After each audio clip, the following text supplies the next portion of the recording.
안녕하세요. 저는 결혼 17년 차 주부입니다. 요즘 주변을 봐도 돈이 인생의 전부라 생각하는 사람들이 많더라고요.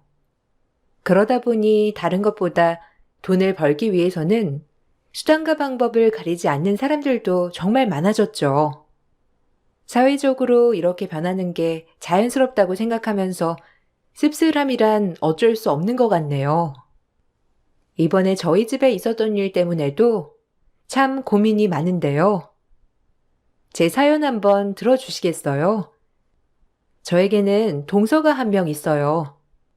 저와 비슷하게 결혼을 해서 동서는 결혼 15년 차랍니다. 결혼을 하고 나서 저는 17년을 전업주부로 생활했지만 동서는 쭉 맞벌이를 했거든요. 아이들도 키우면서 맞벌이를 한 동서가 정말 대단하다고 생각을 했는데 동서는 저를 굉장히 한심하게 생각을 했어요. 형님은 일할 생각 없으세요? 아니, 이제 애도 고등학교 들어갔겠다. 좀 여유롭지 않은가 싶어가지고요. 솔직히 아주버니 월급만으로는 좀 빠듯하지 않아요? 아무리 딸이 공부 잘해서 학원 안 다닌다고 해도 고등학교 들어가서는 또 다르다던데. 형님도 이제 밖에서 일하셔야죠. 일자리 구하기 어려우시면 제가 좀 알아볼까요? 저번에 저희 회사 건물 청소하는 아주머니 구하는 것 같던데. 동서, 내 걱정해줘서 고마워. 근데 우리 괜찮아. 남편 월급으로도 충분히 생활할 수 있어.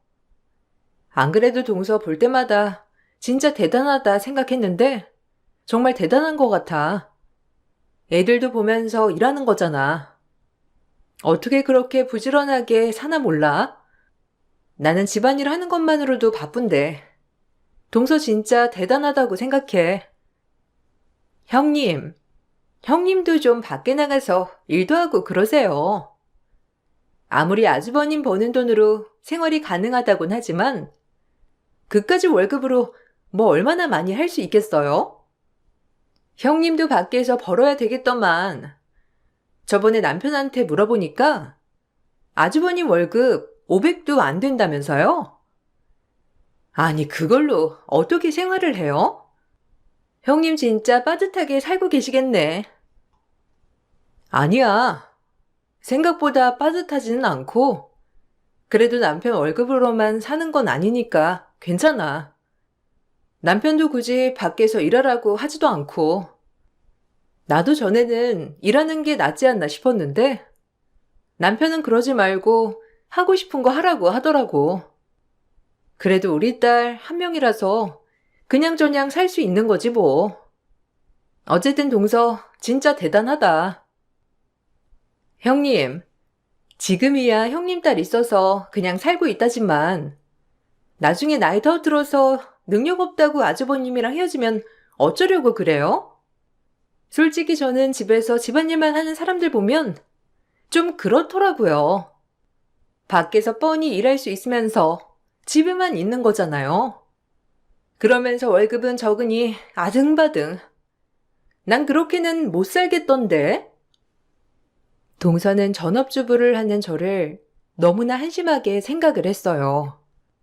결혼을 하고서 저는 아이를 키우고 살림을 하면서 일을 하지 않았지만 그만큼 주변의 도움도 한번 받아본 적이 없었어요. 그것만으로도 저는 괜찮지 않나 생각을 했었는데 동서는 아이를 어린이집에 일찍 보내지 않는 것도 학원을 보내지 않는 것도 미련하다고 생각을 했어요. 저와 동서의 육아도 서로 전혀 달랐습니다. 저는 가정주부다 보니 아이와 함께하는 시간도 많았고 다른 사람 도움을 받아본 적 없이 키웠거든요. 학원도 여러 곳 보내본 적도 없었는데 동서는 아이들이 태어나면 100일 때부터 어린이집에 보냈고 양가 부모님이 저녁까지 다 맡아서 키워주셨어요. 아이들이 어느 정도 크고 나서는 하루에도 3-4개씩 학원들을 돌려가며 보내며 집에서는 거의 잠만 자도록 하기도 했죠. 각자의 가정 상황이 달랐지만 전 그래도 동서의 상황을 존중해 줬음에도 불구하고 동서는 저를 볼 때마다 한심하게 생각했어요. 아이들이 어릴 적에는 서로 마주칠 일이 그다지 많지 않았지만 점점 세월이 흐르면서 마주칠 일이 많아지자 저를 무시하는 시선을 더 잘 느끼게 되었죠. 시댁에 다 같이 모여 있을 때 시모가 꺼낸 말 때문에 동서에게 빈정이 상했던 적도 있었어요. 예, 큰애야. 저번에 반찬 가지고 왔던 거 있지? 그거 네가 다 만들었다고 했니? 아유, 반찬이 너무 맛있어가지고 벌써 다 먹었지 뭐니. 그거 어떻게 만든 거야? 아니 나는 40년 살림해도 이런 맛 내기가 쉽지 않은데 우리 큰애는 손도 야무져서 그런지 반찬도 어찌나 맛깔나게 잘 만드는지 너무 맛있더라. 나랑 남편이랑 저번에 감기 걸려서 입맛 없을 때 네가 해준 반찬 먹고 살았어. 너무 고마워. 레시피 좀 알려줄 수 있니? 집에서 한번 만들어 보려고. 어머, 입맛에 잘 맞으셨어요? 다행이네요. 제가 레시피도 알려드리고 한번 다시 만들어 드릴게요. 저도 이번에 이것저것 만들다 보니까 딱 간도 맞고 맛있어서 만들어 드린 거거든요. 어머니 입맛에 맞으셔서 진짜 다행이에요. 남편도 저번에 했던 반찬 맛있다면서 싹싹 긁어서 먹었거든요. 그게 딱 입맛에 맞게 잘 됐나 봐요. 그래, 없던 입맛도 싹 돌아오더구나. 작은애도 한번 이번에 큰애 만들어 오면 먹어보거라. 정말 입맛 없을 때 먹으면 없던 입맛이 돌아온다니까.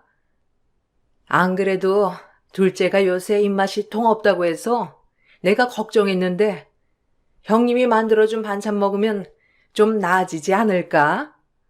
내가 큰애한테 레시피 받아가지고 너네 반찬 갖다 줄 테니까 한번 먹어보렴.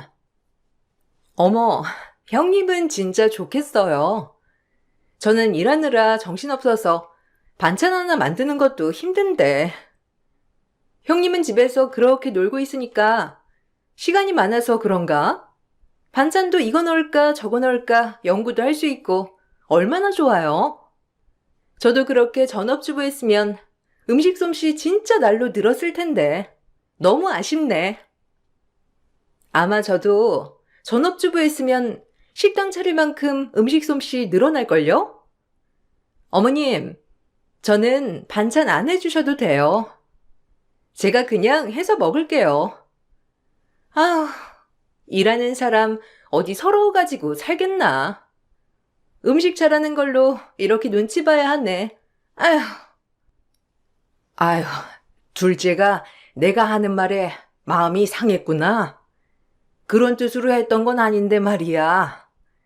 둘째야, 내가 너 음식 잘한다 못한다 그런 소리 한 게 아니라 첫째가 했던 음식이 맛있어서 너도 먹어보라고 한 거야. 아휴, 내가 괜한 말을 해가지고. 동서는 가족들 앞에서 누군가가 제 칭찬을 하면 바로 그 상황을 비꼬아 자신을 눈치 보게 했다며 대놓고 말하곤 했고, 그럴 때면 다들 동서 눈치만 보면서 미안해하곤 했습니다. 그러면서 자신에 대한 자랑을 끊임없이 늘어놓았는데, 다른 사람이 잘하는 걸 말하는 건 듣기 싫어했지만, 자신에 대한 칭찬과 자랑은 밑도 끝도 없이 했었죠. 한 번은 휴가 가는 걸로 저희에게 자랑을 했던 적이 있었어요. 형님, 이번에 휴가 어디로 갈 거예요? 저희는 이번에 동남아 쪽으로 여행 좀 갔다 오려고요. 남편은 더운 날에는 별로라고 해가지고 애들이랑 저랑만 갔다 올 거예요. 형님, 풀빌라 가보셨어요? 거기 진짜 좋은데. 형님은 언제쯤 그런 곳 휴가로 가보실 거예요? 저희는 이번에 풀빌라 빌려서 10일 정도 갔다 오려고요. 형님은 어디 가실 거예요? 저번처럼 또 계곡 이런 데 가는 거 아니죠? 동서, 어떻게 알았어? 이번에 남편이랑 아이랑 같이 캠핑 갔다 오려고 생각 중이야. 요새 남편이 캠핑에 엄청 꽂혀가지고 주말마다 가거든. 이번에 휴가 때도 아마 그렇게 갔다 오지 않을까 싶은데. 동서는 캠핑 가본 적 있어? 나도 캠핑은 별로 가본 적이 없어서 엄청 고생하는 거 아닌가 싶었는데 생각보다 엄청 편하고 재밌고 푹 쉬다 와서 너무 좋더라고. 다음에 동서네랑도 같이 가면 좋겠다. 캠핑이요? 아, 그런 데를 왜 가요? 벌레만 나오고 땀은 뻘뻘 흘리면서 고생만 하고 올 텐데. 그게 무슨 휴가고 여행이에요? 가서 밥도 하나부터 열까지 다 해먹어야 하는 거 아니에요? 설거지도 해야 하고 집에 있는 거랑 뭐가 달라요, 형님? 그런 게 바로 가성비 휴가라는 거죠. 남자들 다 똑같아요. 그런 곳 가면 형님만 바쁘게 움직이지. 아주버님이라고 뭐 하겠어요? 저희 집 남편이랑 똑같을 텐데. 저희 남편도 더운 곳은 딱 질색이라서 동남아도 안 가겠다는 사람인데. 아주버님이라고 뭐 다르겠어요? 어, 아니야. 생각보다 밖에 가서는 직접 하나부터 열까지 싹 다 해줘서 나는 편하게 말 그대로 쉬다가 와. 나는 아무것도 안 하고 쉬게 해주고 다 알아서 싹 다 하더라고. 음식도 남편이 훨씬 더 잘하고 나는 그냥 앉아서 쉬다가 온다니까. 남편은 그런 게 재미있다고 하더라. 나랑 아이랑 편하게 쉬고 자기가 해준 음식 먹이고 오는 게 너무 재밌대. 형님, 그 말을 믿어요? 다른 데 가면 돈 써야 되니까 아주버님이 그렇게 하시는가 보네. 형님도 저희한테까지 그렇게 말할 필요 없어요. 가시면 형님도 이리 뛰고 저리 뛰고 정신 없으실 텐데 왜 자꾸 포장하려고 애쓰세요? 아휴, 우리 형님. 언제쯤이면 여유롭게 해외여행 한번 가시나? 다음 휴가 때는 돈 조금이라도 모아서 해외여행 좀 갔다 오세요. 휴가지를 말할 때도 해외여행을 가는 동서보다 캠핑 가는 저희는 가성비 여행이라고 말하곤 했어요.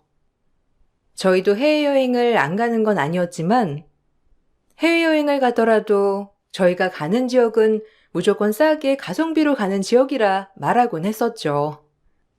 처음에는 저도 동서가 하는 말을 신경 쓰지 않았는데 어느 순간부터 동서는 제가 하는 무엇이든 다 무시하기 일쑤였어요. 저와 동서가 서로 다르듯이 한배에서 나왔던 남편과 시동생도 성격 자체가 워낙 달랐고 남편은 좀 섬세하면서 유한 성격이었지만 시동생은 와일드하면서 남자다운 성격이었죠. 그러다 보니 시댁에서도 대하는 태도가 달랐는데 특히나 남편은 시댁에서도 저를 챙기느라 바빴어요. 남편이 시댁에서도 자꾸 저를 챙기다 보니 어느 날부터는 동서가 그 모습이 연극 같다면서 말을 하기 시작하더라고요. 아주버님은 아직도 형님이랑 연애하시는가 보다. 어떻게 매번 형님 뒤만 저렇게 쫄쫄 쫓아다니세요? 너무 웃긴다. 형님, 솔직히 말해봐요. 오시기 전에 아주버님한테 매번 뭐라고 하시는 거 아니에요? 아니, 한두 번도 아니고 매번 저렇게 형님 뒤만 쫄쫄 쫓아다니면서 챙기니까 너무 웃겨서 그러는데 형님이 저러라고 시킨 거 아니에요? 에이, 아니야. 우리 남편이 원래 저런 성격이잖아. 몇 년 그러면 말겠거니 나도 그랬는데 워낙 성격이 그래서 그런가 계속 저렇게 날 챙기네. 내가 몸이 약해서 그런가 봐. 힘들까 봐 자꾸 저렇게 챙기는 것 같아. 전에 한번 쓰러진 이후로는 더 챙기는 거지 뭐. 솔직히 나도 저 나이대 남편들 보면 안 그런 사람들이 대부분인데 남편 하는 거 보면 나는 복 받았지 뭐. 그래도 아버님이 어머님한테 하시는 것도 비슷하지 않아? 닮은 것 같아. 아니 뭐 아버님도 어머님 잘 챙기시기는 하지만 아주버님은 좀 연기하는 것 같달까?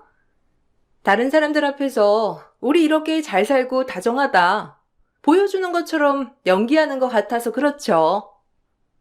왠지 집에서 엄청 구박받아가지고 일부러 저러시는 건가 싶기도 하고. 그렇지 않아도 형님한테 물어보고 싶었는데 어머님도 솔직히 저런 거 보시면 별로 안 좋아하시지 않겠어요? 그래도 아들인데 며느리한테 쩔쩔 매는 거 보면 싫으시잖아요. 안 그래요, 어머님? 큰아들이 좀 우리 며느리지만 졸졸 쫓아가는 게 있긴 하지만 뭐 난 괜찮아. 아들이 저러는 거 보면 가정은 잘 지키겠거니 생각하는 거지. 오히려 마음이 놓이지 뭐. 큰아들이 원래 예전부터 세심하긴 했잖니. 자기 사람도 잘 챙기고 말이야. 그리고 저렇게 하는 것도 그네가 잘하니까 다 그런 거 아니겠어? 와이프가 잘하는데 남편은 와이프 떠받들 수밖에 없는 거지 뭐. 어머님, 그럼 저는 잘 못해가지고 남편이 저 안 떠받들어 준다는 거예요? 어머님, 그 말 너무 서운하네요. 저도 잘하는데 형님은 뭐 알아서 잘하니까 남편이 잘 챙기는 거고 저는 그렇게 못하니까 남편이 저렇게 텔레비전만 보고 있는 거예요? 저 진짜 서운해요. 동서는 이런 식으로 누군가가 저에 대해서 좋은 얘기를 하기 시작하면 그때부터는 서운하다며 말을 했어요.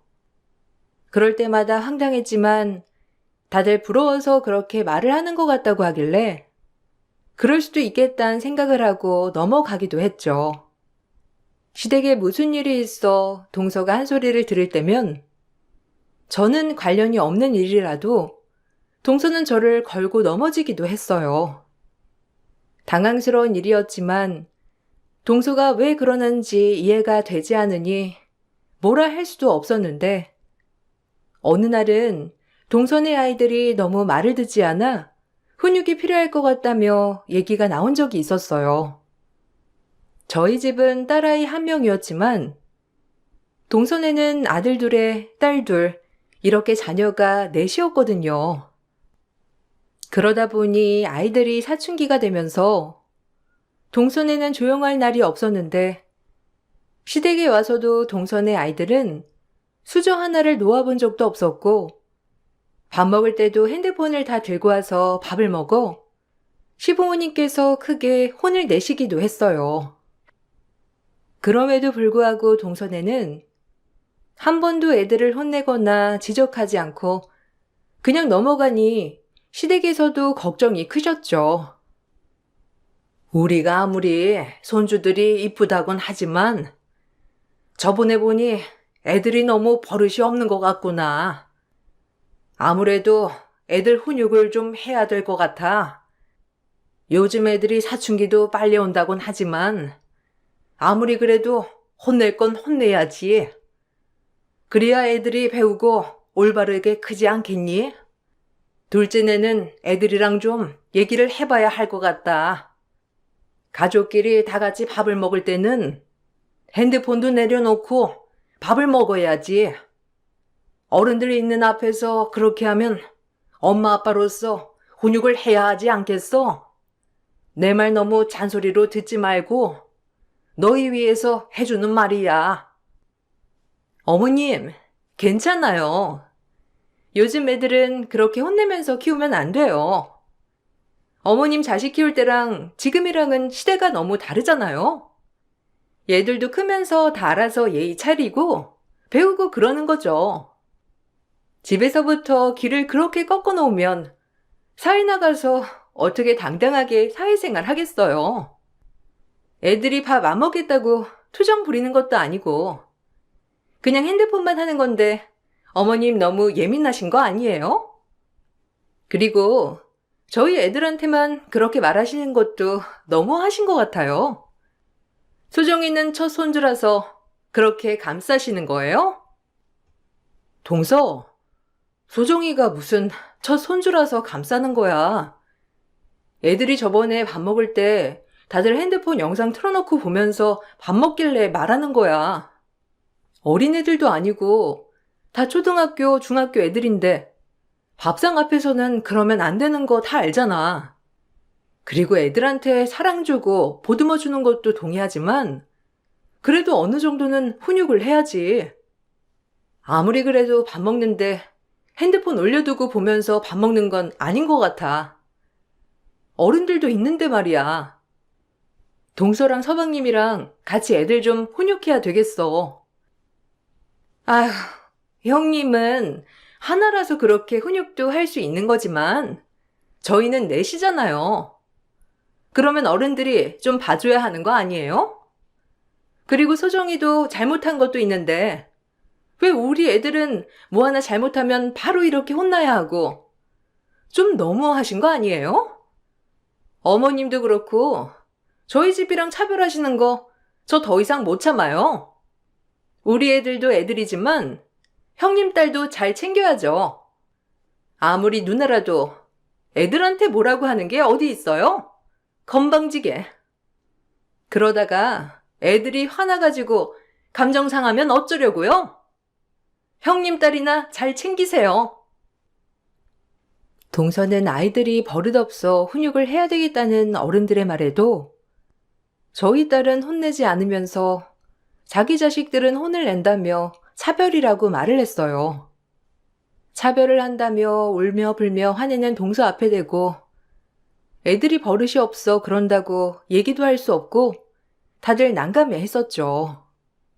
어떤 말을 하던지 본인들에게 좋지 않은 말이라면 저희와 차별을 한다며 따지니 어른들도 그 다음부터는 별다른 말을 안 하시더라고요. 동선의 부부는 평소에도 자신들에 대한 자부심이 대단했는데 동선의 부부와 밥을 먹게 되면 하루 종일 두 사람의 자랑을 들어주어야 했어요. 더군다나 동서와 시동생은 자신들의 자랑을 하면서도 저와 남편은 무시하곤 했습니다. 형, 내가 전부터 얘기했잖아. 이제 월급쟁이 그만하라고. 그거 벌면 얼마나 번다고? 그거 그만하고 나랑 사업 같이 시작하자니까. 내가 형이니까 같이 하자고 하는 거지. 전부터 같이 사업하자고 했던 사람들은 내가 다 쳐냈어. 형 지금 퇴사해가지고 퇴직금이랑 모아둔 돈 조금만 투자하면 우리처럼 돈 실컷 벌면서 살 수 있다니까. 솔직히 형네 지금 사는 집이며 차며 너무 부족하지 않아? 내가 형 보기 안타까워서 그래. 우리도 경제적으로 여유로우니까 애도 넷이나 낳을 수 있었던 거지. 형네는 쪼들리니 한 명만 낳은 거 아니야? 맞아요. 아주버님 월급으로 솔직히 아이 하나 키우는 것도 벅차지 않아요? 형님이 일을 하시는 것도 아니고 아주버님 월급에 뭐 차 하나라도 바꾸실 수나 있으시겠어요? 그 좁아터진 집에서 10년 넘게 사시는 것만 봐도 제가 너무 안타까워서 그렇죠. 저희는 이번 달도 2천만 원 넘게 벌었어요. 형님도 저번에 제가 일하라고 할 때 같이 했으면 얼마나 좋아요. 아, 동서, 나는 글쎄, 동서 하는 일은 잘 맞지 않을 것 같아서 말이야. 동서야 워낙 사람들이랑 활발하게 잘 지내기도 하고 그래서 잘하지만 나는 그게 잘 안 맞더라고. 거기다가 남편도 그냥 살림하는 걸 원하기도 하고 우리가 그렇다고 많은 돈이 필요한 것도 아니라서 우리는 지금 생활하는 것만으로도 만족스러워. 아이고, 형수님. 그건 형수님 생각이죠. 형은 매달 저렇게 뼈 빠지게 일하는데 돈은 쥐꼬리만 하고 모아봤자 뭐 얼마나 모이겠어요? 그게 얼마나 스트레스겠어요. 형수님도 잘 생각해봐요. 형이 좀 더 편하게 일하도록 하려면 나랑 같이 사업하는 게 맞다니까요. 형도 이제 40대가 넘어가는데 이제는 노후도 생각해야지. 월급쟁이로 벌면 얼마나 벌겠다고 노후까지 챙길 수 있겠어요? 맞아요. 아주버님은 너무 형님 눈치를 보신다니까. 솔직히 아주버님이 돈을 벌어와야 이 집이 돌아가는 거 아니에요? 나라면 엄청 떵떵거리면서 살 텐데. 우리 아주버님이 착하셔서 그런가? 형님 눈치 보면서 결정을 못 하시네. 아주버님이 강단 있게 결정하세요. 언제까지 이런 좁은 집에서 그렇게 살면서 노후까지 챙기시겠어요? 저희처럼 놀면서 돈 벌 수 있는 건데. 시동생은 계속해서 남편이 직장을 그만두고 퇴직금으로 같이 사업을 하기를 원했고, 동서 역시 매번 남편이 같이 사업을 하길 추천했어요. 저나 남편이나 사업에 대해서는 전혀 생각도 안 했었기 때문에 매번 거절을 했지만, 그럴 때마다 큰 물에서 놀아야 한다면서 지금 사는 상황에서 언제 벗어날 거냐는 둥 멀쩡히 살고 있는 저희 상황을 무시하곤 했습니다. 동서 부부는 겉으로 봤을 때에는 정말 잘 사는 것처럼 보였는데, 동서는 매번 화려한 보석들로 치장을 하고 명품 가방에 명품 신발, 옷까지 항상 입고 만났었거든요. 거기다가 시동생도 매년마다 새로운 차를 사면서 재력을 과시하곤 했습니다. 어느 날은 시동생이 고급 외제차를 렌트하고 시댁에 온 적이 있었는데, 남편은 걱정하며 시동생에게 말을 했고 시동생은 콧방귀만 낄 뿐이었죠. 너 저번에 차 한 대 뽑았다고 한 거 아니었어? 그 차는 어디다 두고 왜 다시 외제차를 렌트한 거야? 그 차는 이제 팔아버린 거야? 저번에도 차 뽑은 지 1년도 안 돼서 새 차 산 거였잖아. 이번에는 갑자기 왜 바꾸는 건데? 아, 이거? 이거 그냥 사업상 필요해서 렌트한 거야. 그 차 집에 잘 있어. 솔직히 그 차 별로 마음에 들지도 않아가지고 조만간 처분해서 다른 차로 사려고. 이건 사업하면서 쓰려고 렌트한 거야. 솔직히 요즘은 사업하면서 보이는 것도 중요하거든. 이렇게 좋은 차 타고 딱 사업 설명하러 가면 사람들 시선이 얼마나 다른지 알아? 그래서 사업용으로 하나 렌트했어. 뭐? 아니, 차 산 지 얼마나 됐다고 또 렌트를 해? 맞아. 네 말도 맞는데 사업할 때 보여지는 게 다는 아니잖아. 너희 이렇게 해서 다 감당돼? 네가 알아서 생각하면서 하겠지만 너무 걱정이다. 저번에도 너 사업자금 융통 안 돼서 급하게 빌렸던 적도 있었는데 이런 식으로 자꾸 써버리면 그게 감당이 되겠냐고. 아이고, 형이나 걱정해. 10년 넘은 똥차 아직까지도 끌고 다니는 사람들이 어디 있다고 그래? 가난한 거 티내는 것도 아니고 말이야. 형 월급에 솔직히 저 정도 굴리는 것도 감지덕지 해야 하는 거는 나도 알고 있는데 그래도 내 걱정하지 말고 형 걱정이나 해. 이참에 형수님도 좀 밖에서 일 좀 하라고 하고 형도 그 월급쟁이 그만두고 사업 나랑 같이 하자니까 그러네. 동서 부부의 재력 과시는 이걸로 끝나지 않았고, 얼마 후에는 100평대로 이사를 가게 되었는데, 이사를 하기 전 시댁 식구들이 전부 모인 자리에서도 역시나 저희를 무시하며 자신들의 재력을 과시했어요. 동서, 이사 가니까 진짜 마음은 편하겠다. 안 그래도 애들 방 하나씩 주고 싶었다면서 말했잖아.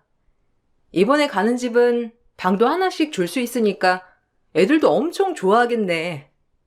동서도 편하겠어. 전에 살던 집보다 훨씬 더 큰 평수 아니야? 이사 준비는 잘 돼가고 있어?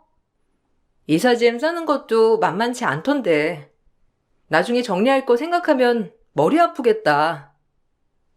에이, 요즘 누가 내 손 쓰고 이사해요? 다 업체 맡기지. 없는 사람들이나 이사로 골머리 아프지. 저는 아플 것도 없어요. 열심히 일한 보람이 또 여기서 오는 거죠. 원래 저희가 매매하려고 했는데 부동산 값이 다 거품이라서 좀 더 기다리고 사려고요. 그래서 전세로 가게 된 건데 잘 구한 것 같아요. 그나저나 형님네는 그 좁은 집에서 언제 이사 가시려고요? 우리? 아, 우리야. 이 집에서 평생 살아야지 어딜 가. 우리는 식구들도 셋뿐이라서 더 큰 집 가는 건 너무 욕심인 것 같아. 청소도 그렇고. 우리는 딱 20평대가 맞지 뭐. 청소하는 것도 그렇지만 어차피 딸도 졸업하고 나서는 대학 가고 독립도 할 텐데 더 큰 집에 가서 뭐 하겠어. 아, 형님. 그냥 솔직하게 말하세요. 형님네는 박봉이라서 100평은 그림의 떡이죠? 우리야 이런 집 그냥 살 수도 있는 거지만 형님네는 솔직히 이렇게 전세 사는 것도 힘드시잖아요. 형보다 나은 아우 없다고 하는데 저희 집은 딱 반대네요. 그래도 저희 보면서 대리만족이라도 하세요. 비아냥대는 동서의 말을 가만히 듣고 있던 남편은 갑자기 폭소를 했어요. 저는 그런 남편을 옆에서 말렸지만 남편은 계속해서 웃음을 참지 못했고 그런 모습의 동서는 어리둥절한 표정이었어요. 영문을 몰라 하는 동서를 보고서는 남편이 사실을 말해준다며 말을 했어요.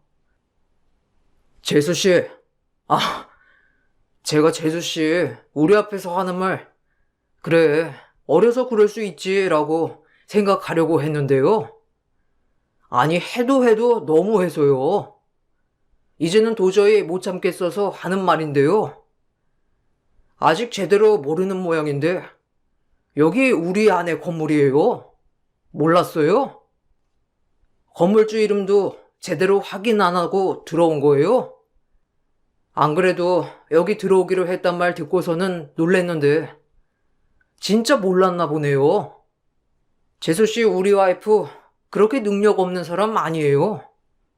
건물도 몇 채나 돼서 내가 모시고 사는 건데 그것도 전혀 몰랐었나 봐요. 네? 그게 도대체 무슨 소리 하시는 거예요? 언제부터? 아니, 여기 건물주 이름 형님 이름이 아닌데요? 건물주 성함이 김수정이에요. 형님 이름 아니잖아요. 왜 거짓말 하시는 거예요? 아니, 전부터 제가 물어보고 싶은 말이 그거예요. 아주버님이고 형님이고 배 아프시면 배 아프다고 솔직하게 말로 하시면 되는데 왜 거짓말 하시는 거예요? 당신 이번에 개명한 거 재수씨한테 말 안 했어? 와, 이참에 다 사실대로 말해야 되겠네. 재수씨, 이제 어쩌려고 그래요? 동생이야도 재수씨 질투한다고 이것저것 말하지 말라고 신신당부하길래 내가 지금껏 참긴 했는데 진짜 너무해서 하는 말인데요. 우리 집에서 아마 제일 돈 많은 사람 우리 와이프일걸요? 잘 사는 집 딸내미랑 결혼한 게 나고 아마 재수씨네보다 우리 와이프가 제일 잘 살 거예요. 거짓말 좀 하지 마세요. 그렇게 잘 사는데 왜 집도 그런 집에서 살고 차도 10년은 더 넘은 차 끌고 다니시는 건데요? 형님, 명품 가방도 하나 없으시고 10,000원짜리 티 입고 다니시잖아요. 그렇게 하고 다니는데 무슨 잘 사는 집 딸이라는 건데요? 아주버님이 뭔가 착각하고 계시는 거 아니세요? 재수 씨가 진짜 뭘 모르고 있네요. 원래 잘 사는 집에서는 그런 거 안 따지는 거 몰라요? 그냥 자기 마음에 드는 거 입고 다니고 타고 다니는 건데요. 아유, 우리 재수 씨 배 아파서 어떻게 해요? 백평집도 그거 우리 와이프 건데. 이제 불편해서 어떻게 살려고 그렇게 했어요. 사실 전 잘 사는 집 딸이었어요.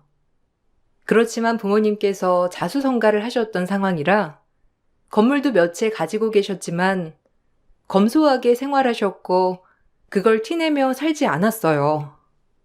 어릴 적부터 절약하는 습관이 있었고 그게 당연하다 보니 명품 가방이란 것도 없었고 소소하게 생활을 했던 것이었죠. 결혼하면서도 건물을 증여받았는데 그거에 대해서 저도 남편도 크게 생각은 하지 않았어요. 건물에서 나오는 비용은 전부 노후 자금으로 모아두거나 크게 돈을 써야 할 때만 썼을 뿐 그걸로 사치하며 살았던 적도 없었습니다. 남편네 집 역시 시부모님이며 남편도 모두 돈에 집착을 하시는 분들이 아니셨는데 시동생만이 인생에 중요한 것이 돈이라고 생각을 했었고 시동생이 만난 동서도 생각이 똑같았을 뿐이었어요. 그 후로 동서는 제 건물에 이사를 갈 수 없다면서 이사를 가지 않았고 어떻게 마련을 했는지 비슷한 평형대 집을 무리해서 구입을 했더라고요. 자신들을 기만한 것이라면서 그 이후로는 저희가 연락을 해도 받지도 않았죠. 그래도 잘 지내는 것처럼 보여 다행이라 생각을 했었고 그때까지만 하더라도 저희는 동서네가 정말로 금전적으로 여유가 있구나 싶었거든요. 그런데 얼마 지나지 않아 동서네는 결국 망하고 말았습니다. 알고 보니 시동생 사업은 이미 거의 망하기 직전이었던 상황이었어요. 계속 남편에게 자기랑 사업하자면서 꼬드겼던 것도 투자를 종용하기 위해서였고 이미 투자를 받았던 것도 제대로 배상하지 못해 사업은 파탄 지경에 이르게 되었던 상황이었어요. 거기다가 물건을 판촉하며 사업을 하던 동서 역시 자기가 파는 물건들을 사재기하고서 실적을 올렸던 것이었고 결국 나중에 사재기 했던 것들이 터지면서 망하게 되었습니다. 뒤늦게 동서는 저에게 도와달라며 연락이 왔어요. 형님, 저 좀 도와주시면 안 돼요? 형님이 도와주실 수 있잖아요. 사업이 지금 잠깐 위기이긴 한데 저희 금방 극복할 수 있거든요. 지금 상황만 딱 벗어나면 다시 살릴 수 있는데 형님이 좀 도와주세요. 그간 잘 사는 거 저희한테 감쪽같이 숨기시고 계셨잖아요. 저희한테 미안한 거 있으실 텐데 한 번만 도와주시면 안 돼요? 동서, 무슨 소리야? 우리 박봉으로 어떻게 동서 사업을 도와주라는 건데? 알다시피 우리 박봉이라 빡빡해서 못 도와줘. 그리고 내가 잘 살건 못 살건 동서한테 감쪽같이 숨긴 게 아니고 굳이 말을 안 했던 거야. 애초에 무리해서 사업 벌였던 건 동서인데 우리가 어떻게 도와달라는 건데? 그렇게 우리 무시했으면서 이제 와서 도와달라고 하는 건 무슨 소리야? 아, 형님, 저번에 한 얘기 때문에 그러시는 거예요? 저희 애들도 있고 지금 길거리에 나앉게 생겼어요. 조금만 도와주시면 안 돼요? 저희 갈 곳도 없고 형님 집 건물 아직 비어있는 거 아니에요? 저희 집도 처분할 거고 저희 거기 들어가서 살게요. 형님 돈 많으시니까 그냥 들어가서 살아도 되죠? 아, 한 번만 도와주세요. 동서, 그렇게 찌질하게 산다면서 비아냥대던 건 어디 갔어? 내 건물이란 거 알고 나서는 동서 내 전화도 안 받고 무시했잖아. 근데 도움이 필요하니까 이제 와서 도와달라고 연락을 해? 동서야말로 나한테 미안한 게 있어야 하는 거 아니야? 동서 도와줄 수 없고 그런 마음도 없으니까 나한테 연락하지 마. 동서는 계속해서 도와달라고 했지만 전 도와줄 수 없다는 태도를 고수했어요. 결국 동서와 시동생 사업은 망했고 두 사람은 집까지 처분하고 시댁에 들어가 살게 되었습니다. 동서는 일반 직장에 격리로 취직을 했고 시동생 역시 공장에 취직을 해 다니고 있어요. 저녁이면 두 사람이 같이 투잡까지 뛰고 있다고 하는데 시부모님께서는 앞으로 더 고생하면서 정신 차려야 한다며 저한테는 일절 도와주지 말라고 신신당부를 하고 계세요. 그런데 요즘 동서며 시동생이며 계속해서 집만이라도 도와달라며 연락이 오고 있어 고민하고 있답니다. 이걸 도와준다면 동서와 시동생이 저에게 고마운 마음을 갖기는 할까요? 여러분의 생각은 어떠신가요? 요즘 참 많은 생각을 하고 있답니다. 정말로 돈이라는 게 뭔지, 사람을 한순간에 이렇게 바뀌게 하다니 놀랍기도 하고 무섭기도 하네요. 긴 사연 들어주셔서 감사합니다. 모두들 행복하시길 바랄게요. 안녕하세요. 저는 얼마 전에 상상도 못한 일을 겪게 된 38살 여자입니다. 눈 감고 피해갈 수도 없는 상황이었기 때문에 제 선택은 앞으로의 삶에 있어서 많은 부분들을 바꿔놓겠죠. 하지만 제가 옳은 판단을 한 건지 여러분들께서는 어떻게 생각하고 계실지 궁금합니다. 남편과 결혼을 하고 일찍 아이를 가지고 싶었지만 임신을 한다는 게 마음먹은 대로 되는 것도 아니더라고요. 그리고 이런 부분들이 시부모님의 인상을 찌푸리게 만들었습니다. 당연히 상처되는 말들도 많이 들었고 남몰래 눈물도 흘리며 힘겨운 삶을 보내면서 하루빨리 아이를 가지고 싶었어요. 온 가족이 간절하게 바라고 있었기 때문이죠. 결혼을 하고 처음으로 남편과 함께 산부인과에 찾아가 검사를 받았을 때 저희 둘 다 정상이라고 나와서 컨디션만 잘 조절하면 무리 없이 임신 성공 확률이 높다고 했었지만 원인 모를 이유 때문에 몇 년이라는 시간이 흘러버렸고 그 기간 안에 여러 가지 시도를 했었어요. 원장님은 시험관까지 하지 않아도 충분히 가능성이 있는데 왜 임신이 안 되는 건지 이해하지 못하고 계셨죠.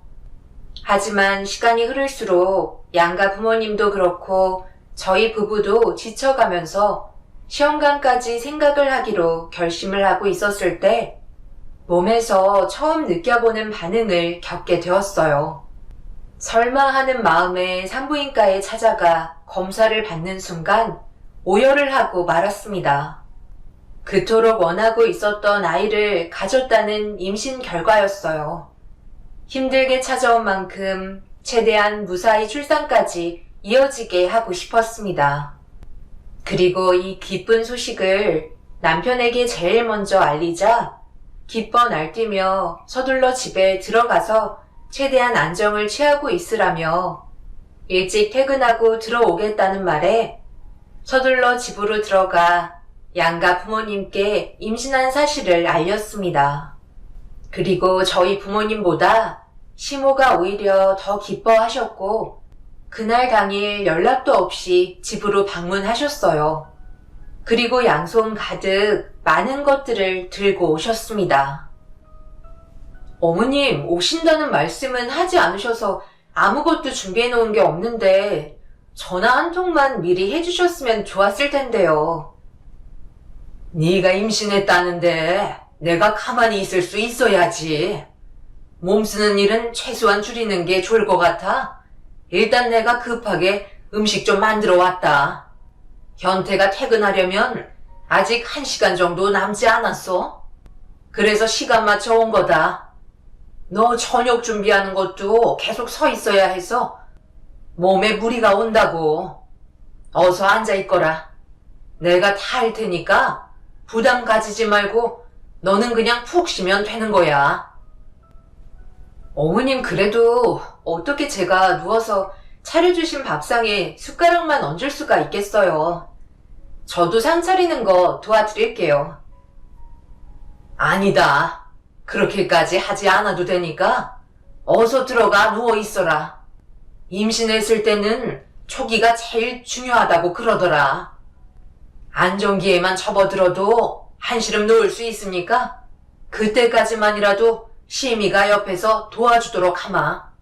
신경 쓰지 말고 방에 들어가 있어. 시모의 행동은 임신했을 때와 안 했을 때의 온도 차이가 너무 심했었어요. 시모에게 처음 느껴보는 따뜻함에 적응이 안 되었지만 그래도 신경 써주시는 마음이 너무 고마웠고 이런 게 행복이라는 걸 느끼는 순간들이었습니다. 때마침 남편도 회사에서 기존의 퇴근 시간보다 좀 더 일찍 집으로 들어왔어요. 그리고 제가 건네준 임신 결과를 바라보며 신기해하고 있었습니다. 그런데 누군가 남편에게 지속적으로 전화를 걸었지만 받지 않길래 처음 보는 남편의 행동에 무슨 일인지 물어보면서 이상한 느낌을 지울 수 없어 핸드폰을 달라고 얘기한 뒤에 전화가 다시 오면 받으려 했지만 더 이상의 연락은 오지 않았어요. 남편은 아무것도 아니라면서 제가 들고 있던 핸드폰을 빼서 방으로 들어가 버렸네요. 그리고 그 뒤를 따라 시모가 들어갔습니다. 갑작스럽게 안 좋아진 분위기에 무언가 잘못되고 있다는 걸 느끼기 시작했어요. 모두가 한데 모여 식사를 하던 도중에 발생된 일이라 시모도 그렇고 저도 난감해서 어떻게 해야 할지 몰라 일단 남편이 방에서 나오길 기다리고 있었습니다. 그런데 방에서 시모가 남편에게 소리를 지르기 시작했고 화를 내시면서 다그치시더니 시모는 저를 방 안으로 부르셨습니다. 어머님, 무슨 일이시길래 흥분을 가라앉히지 못하고 계신 거예요? 이 사람이 무슨 잘못이라도 한 건가요? 너 입으로 똑바로 말하지 못해? 어떻게 그런 끔찍한 일을 저지를 수가 있어? 내가 그동안 너를 어떻게 키웠는데? 저도 이렇게 될 거라고는 생각하지 못했다고요. 그렇다고 언제까지 숨길 수만 있는 것도 아니잖아요. 미안해, 수영아. 알아듣게 설명을 해야지. 밑도 끝도 없이 갑자기 미안하다고 얘기하면 내가 어떻게 받아들여 주라는 거야? 지금 수영이 너 뱃속에 있는 아이 말고 나한테는 한 달 전에 벌써 다른 여자의 뱃속에 아이를 만들어 놓은 상태야. 뭐라고? 당신 지금 나 말고 다른 여자를 만나고 있었던 거야? 어떻게 그런 끔찍한 일을 여태껏 숨기고 있었어? 그러면서 내가 임신했다고 얘기했을 때 모든 걸 다 얻은 사람처럼 기뻐 날뛰었던 거야? 당신 정말 미쳤구나. 나는 당신도 사랑하지만 그 사람도 진심으로 사랑하고 있어. 약간의 시간차로 임신한 거 말고는 달라질 건 아무것도 없다고. 그냥 물 흘러가는 대로 살아가면 되는 거야. 당신은 내 아이 낳고 지금처럼 가정을 꾸리면서 살면 문제될 거 하나 없어. 내가 좀 고생은 하겠지만 나는 당신이랑 뱃속에 있는 아이를 진심으로 사랑하고 있다고. 그러니 다른 생각은 절대 하지 마. 내가 널 어떻게 키웠는데 이런 말도 안 되는 일을 저지른 거야?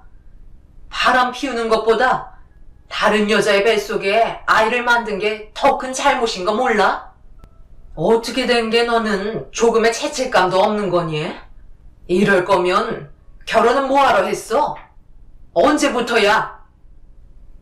수용이랑 같이 보육원에 갔을 때부터요.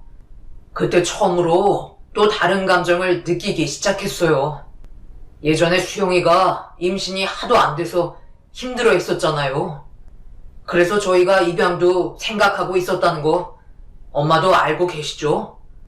그때 아이를 돌봐주고 있던 한 여자를 봤는데 그 사람의 눈빛에서 아이들을 바라보고 있던 따뜻한 시선들이 제 마음을 울렸고 저도 모르게 계속해서 보육원으로 이끌려갔어요. 제가 지속적으로 접근을 하면서 가까워지게 되었고 서로가 주고받았던 감정을 숨기기에는 너무 많은 진심이 통했었기 때문에 더 이상 우리의 사랑을 막고 싶지 않았어요. 그래서 수영이 몰래 이중 생활을 하고 있었지만 그렇다고 제가 가정에 소홀한 적은 없었어요. 그건 당신도 잘 알 거 아니야? 나는 최선을 다해 살아왔었다고. 지금의 가정을 깨고 싶지 않았기 때문에 많은 것들을 나 혼자 감당하면서 당신에게 상처 주고 싶지 않았는데 그 사람이 임신이 되면서부터 불안했는지 내가 계속 옆에 있어줬으면 하나 봐. 그런데 나는 어느 한쪽에만 치우치고 싶지 않아.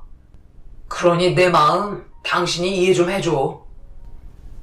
남편의 말에 가슴이 철렁 내려앉았고 아무 말도 할 수가 없었어요. 예전에 남편과 입양도 생각했던 적이 있긴 하지만 그건 딱 한 번이었습니다.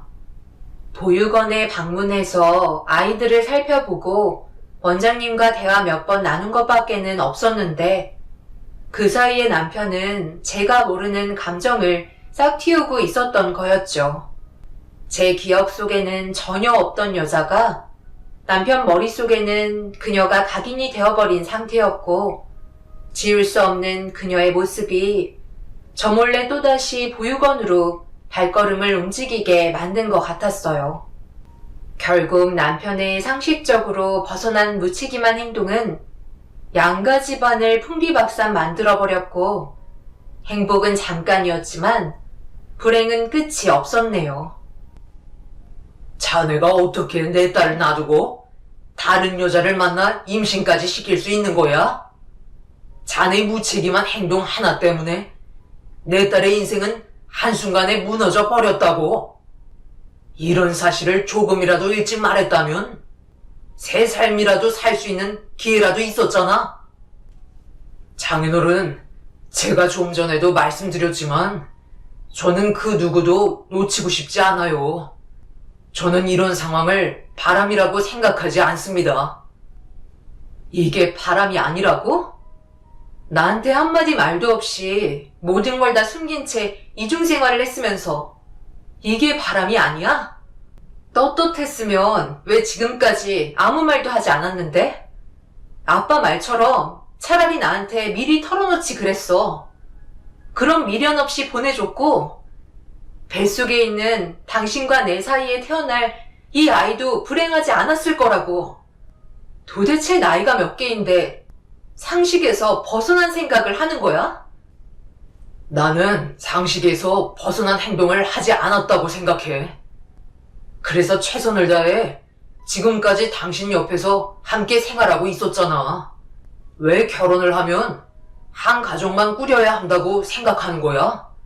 사람이 이 세상에 태어나서 한 남자 한 여자만 바라보면서 평생 산다는 건 나는 잘못됐다고 생각해. 인간으로서의 삶이 너무 아깝잖아. 모든 선택은 자유인데 왜 그걸 사람들이 정한 선에서 기준을 삼아야 하는 거냐고. 다시 한번 말하지만 나는 절대 이혼을 할 수도 없을 뿐더러 당신과도 더 이상 싸우고 싶지 않아. 내가 이럴까봐 말을 하지 못하고 있었던 거야. 당신이 나와 같은 생각이었으면 이런 반응을 하지 않았겠지. 아무 걱정 안 해도 돼. 그냥 지금처럼 걱정 없이 행복만 생각하면서 살면 된다고. 나 또한 최선을 다해 살아갈 테니까 우리 조금씩 서로를 이해해주면서 살자. 자네 지금 그게 말이 된다고 생각하는 겐가? 당장 그 여자가 있는 곳을 말해주게. 그 여자도 제정신이 아닌 거지? 어떻게 가정에 있는 사람을 건들 수가 있는 거야? 내가 가만두지 않을 테니까 당장 그 여자의 집 주소를 알려주게. 사부인, 정말 죄송합니다. 제가 아들을 잘못 키운 탓이에요. 그러니 제 손에서 모든 상황들을 정리하도록 할 테니까 화가 많이 나시더라도 조금만 기다려주세요. 모든 걸 다시 제자리로 꼭 돌려놓겠습니다. 100번이고 1000번이고 저희가 잘못했습니다. 아빠는 그럴 필요 없다면서 저와 남편이 하루빨리 이혼하길 원하셨어요. 하지만 남편이 아빠의 말을 거절했고 분위기는 점점 더 심각해져만 가고 있었습니다. 그리고 그날 이후 저는 친정에서 지내고 있었고 남편과는 따로 살기 시작했어요.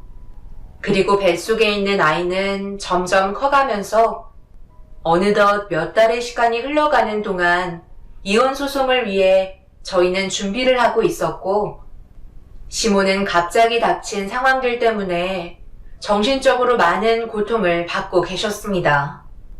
남편은 제가 친정에 들어가면서부터 바람난 여자의 집에 들어가 살기 시작했어요. 그런데 어느 날 저에게 모르는 전화번호로 연락이 오길래 조심스럽게 받아보니 남편과 바람난 여자였어요. 왜 이런 상황을 만들었는지 이해할 수가 없어 저에게 문자로 보낸 약속 장소로 나가게 되었습니다. 가는 동안에도 화가 머리끝까지 올라온 상태라 얼굴을 보자마자 머리채를 잡아 뽑아버리고 싶을 만큼 흥분한 상태였습니다. 그렇게 약속 장소에서 얼굴을 마주하게 되었고 침착함을 유지하려고 노력했어요.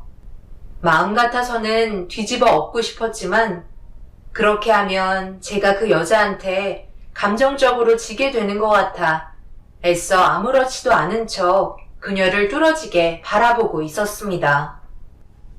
무슨 말을 하고 싶으셔서 보자고 한 거죠? 두렵지도 않나요? 제가 어떤 짓을 저지를지 모를 정도로 화가 많이 나 있는 상태라는 걸 알고 있을 텐데요. 제 남편을 뺏어가니까 기분 좋아요? 어떻게 사람이 이런 짓을 저지를 수가 있는 거죠? 사람 일이라는 게 알다가도 모르겠어요. 저도 현태 씨를 사랑하게 될 거라고는 상상조차 하지 못했었으니까요. 아직 현태 씨한테 아무런 말도 못 들으셨나요? 그럼 시간이 지나면 알게 되시겠네요. 성함이 수영 씨라고 하셨죠? 그 사람은 맨날 수영 씨 얘기밖에 안 해요. 같이 있어도 수영 씨와 함께 하면서 힘들거나 즐거웠던 추억들을 얘기해 주는데 정말 진심으로 사랑하고 있다는 걸 알겠더라고요.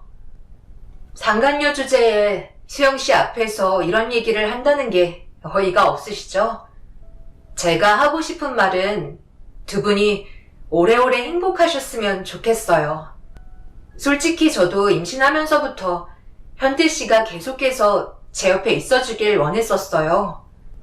처음 하는 임신이라서 그런지 많이 두려웠었나 봐요.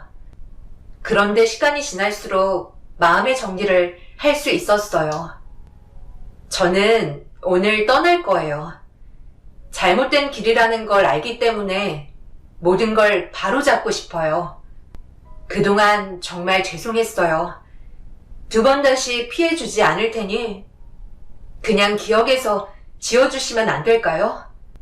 절대 찾아오는 일 없을 테고 수영 씨의 가정을 깨지 않을 테니 무책임한 행동을 저지른 제 잘못을 용서해 주세요.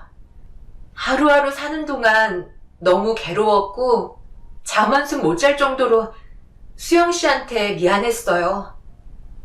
그런다고 엎질러진 물을 주워 담을 수 있나요? 그쪽이 아무도 모르게 떠난다고 하셔도 달라지는 건 아무것도 없을 것 같네요. 이런 끔찍한 일을 저질러 놓고 미안하다는 말 한마디 던지면 끝인가요? 저희 가정은 이미 무너져 버렸는데요.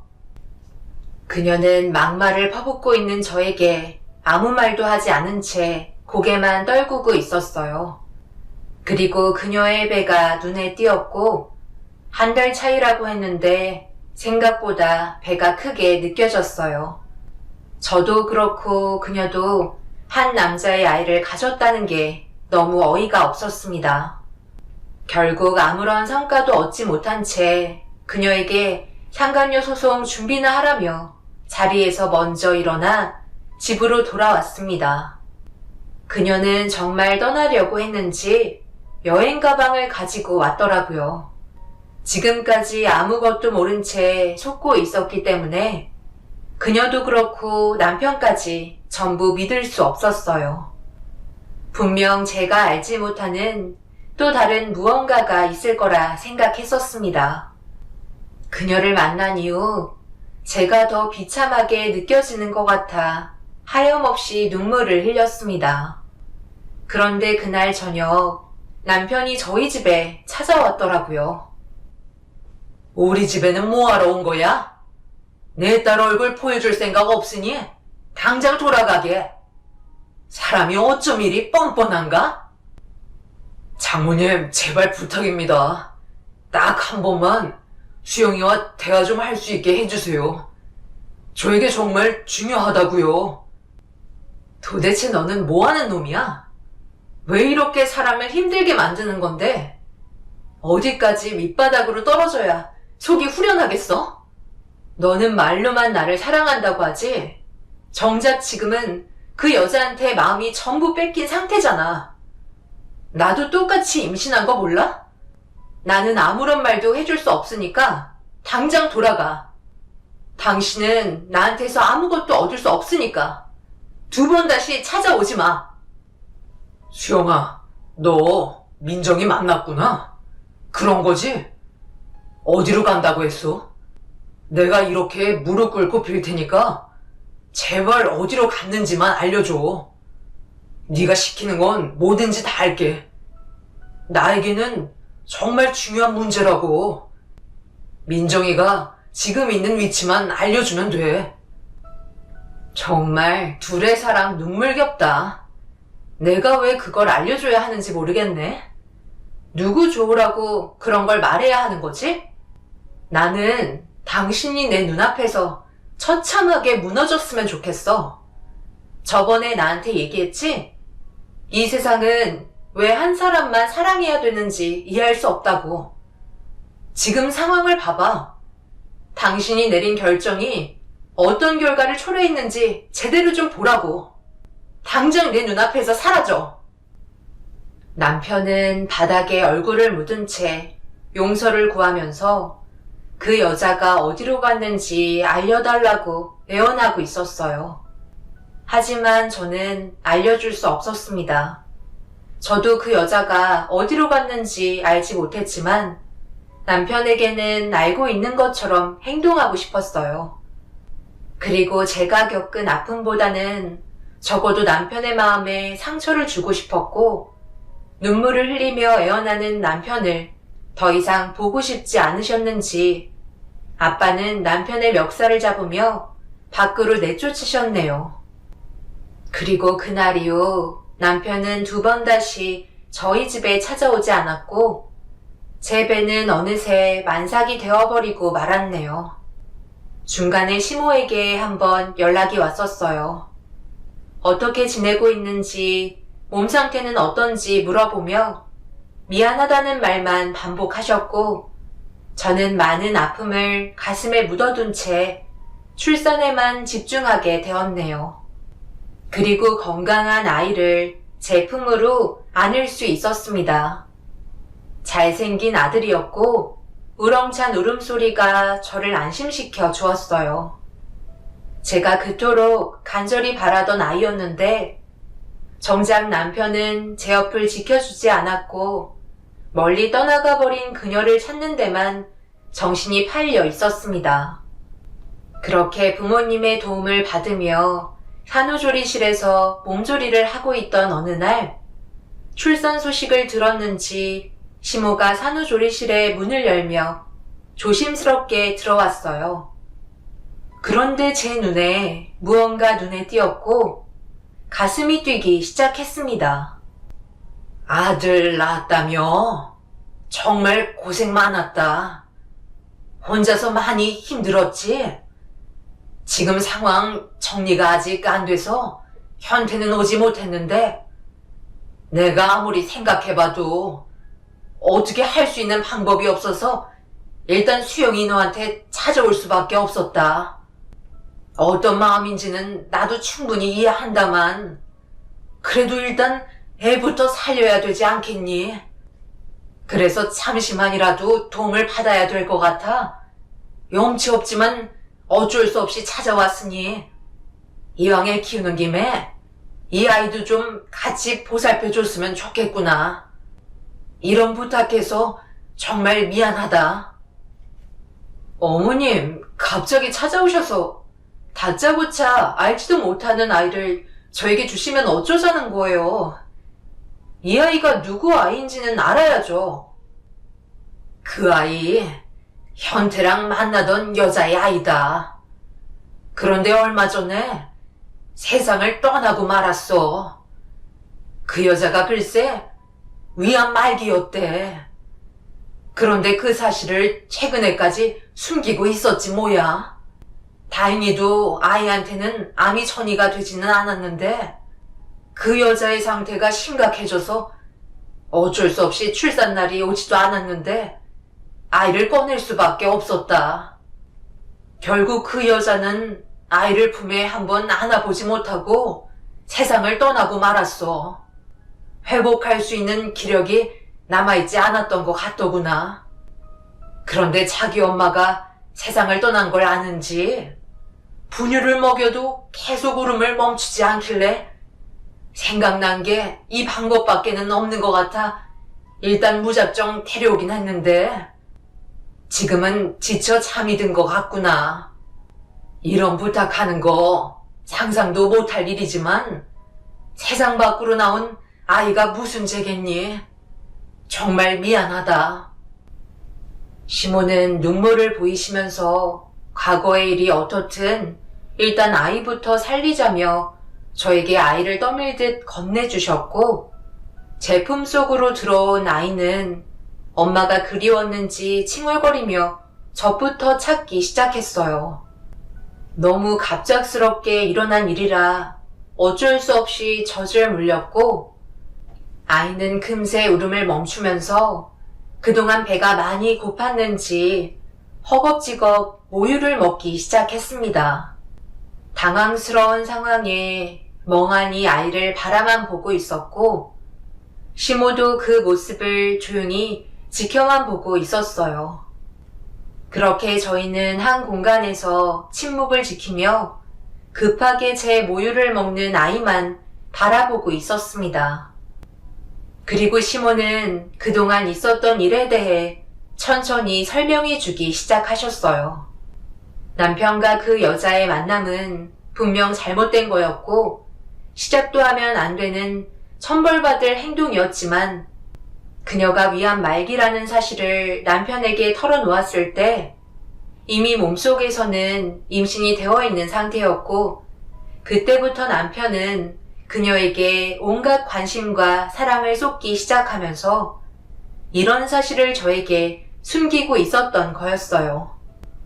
뱃속에 있는 아이만큼은 살리고 싶은 마음이 있었지만 둘의 행동은 이기적이고 용서받지 못할 거라는 걸 그녀 또한 알고 있었기 때문에 나중에 저를 만나 용서를 구하고 그녀는 뱃속에 있는 아이와 이 세상과의 인연을 끊고 싶어 했습니다.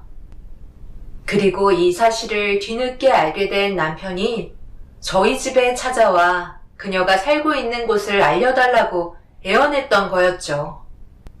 하지만 뱃속에 있는 아이를 차마 떠나보낼 수 없었던 그녀는 결국 혼자서 지내다가 쓰러지게 되면서 병원에서 남편에게 연락을 하게 되었고 그동안 옆에서 마지막 순간까지 자리를 지켜주는 시간을 가지게 되었던 거죠.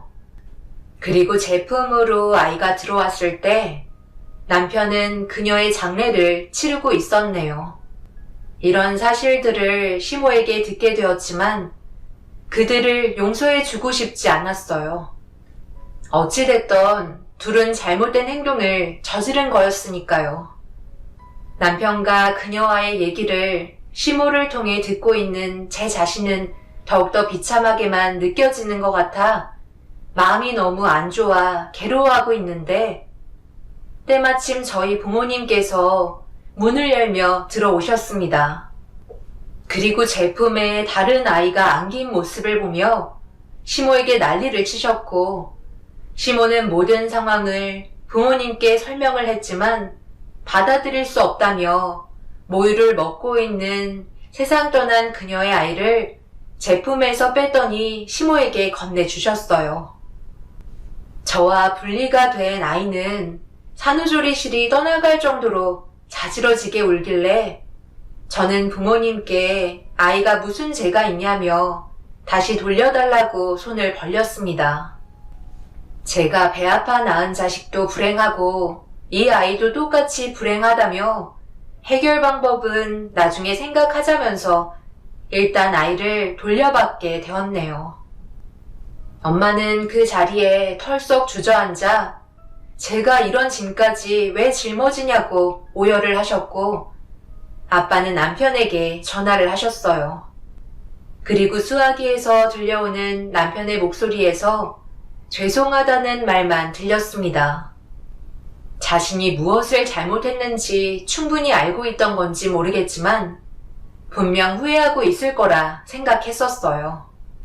그렇게 며칠 동안 저는 두 아이를 안게 되었고 남편은 그녀의 장례를 끝냈는지 부모님이 안 계실 때 산후조리실로 들어왔네요.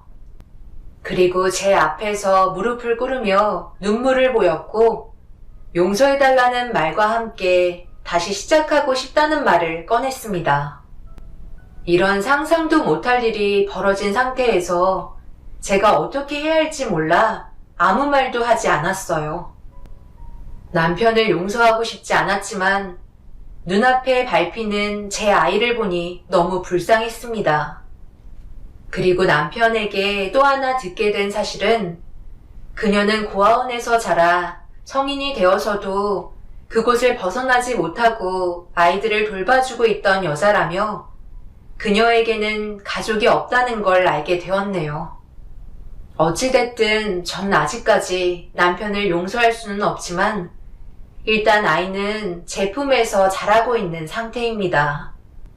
저도 마음이 찢어질 정도로 너무 아프고 화가 나지만 아이를 무작정 모른 척 할 수는 없을 것 같아 일단 제가 돌봐주고 있는 상황입니다. 그리고 부모님께서도 앞으로 어떻게 해야 할지 많은 고민을 하고 계신 중이시네요. 시부모님께서도 많은 것들을 도와주시지만 달갑지는 않습니다.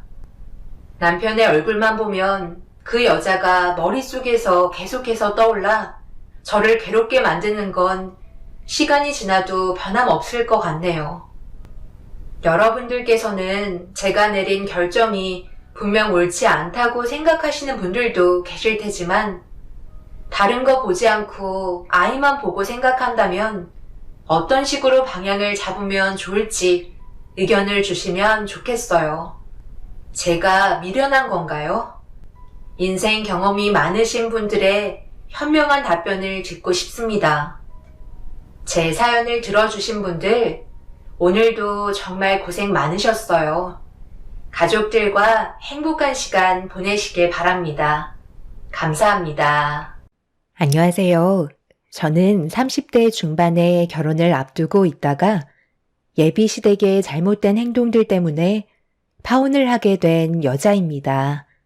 다음 달이 결혼식이었지만 이 사람들과 하루빨리 정리했다는 거에 감사할 뿐이네요. 저희 집안과 시댁 집안에 대해 대충 설명을 드리자면 예비 신랑은 일반 중소기업 회사원으로 일을 하고 있는 평범한 직장인입니다. 예비 시부모님께선 연금으로 생활을 하고 계셨죠. 그리고 예비 시동생은 생산직에서 일을 하면서 집안의 생활비를 보태고 있었어요. 저희 집안 같은 경우 부모님께선 식당에서 장사를 하고 계시며 저는 홍대에서 디저트 가게를 운영하고 있습니다. 부모님의 도움으로 가게를 차렸지만 지금은 부모님께 빌렸던 금전적인 부분에 대해서는 전부 다 정리가 된 상태죠. 예비 신랑 회사가 저희 매장 근처인데 단골 손님으로 자주 찾아왔었고, 처음 매장을 오픈했을 당시 여러 가지로 어려움이 많았었는데, 단골이 된 예비 신랑이 가끔 일손을 도와주었었죠. 그렇게 시작된 인연이 좋은 관계로 발전하게 되면서 저희는 연인 사이로 이어질 수 있었어요. 그렇게 양가 집안 상견례까지 전부 다 끝마치고 결혼식만 앞둔 상태였죠.